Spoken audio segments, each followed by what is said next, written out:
इथे देवशी गावात fish farming चालू आहे। इथे लाखन पवार उद्योजक, आकाश मोरे दुसरे उद्योजक, मी तिसरा उद्योजक। यो आमचे उद्योग फिश फार्मिंग।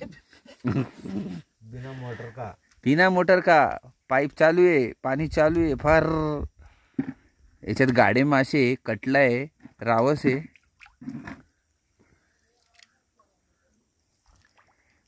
ही सर आता जाणार आहे आतमध्ये आणि काढणार आहे, तुम्हाला एक दाखवणार आहे लाईव्ह मासा। झलक झलक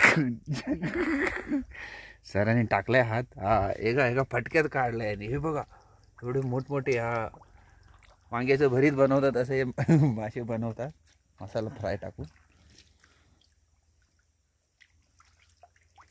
गेला तो निसटला आहे, तो भेटेल थोड्या वेळाने। इथे तो लय मोठा आलाय।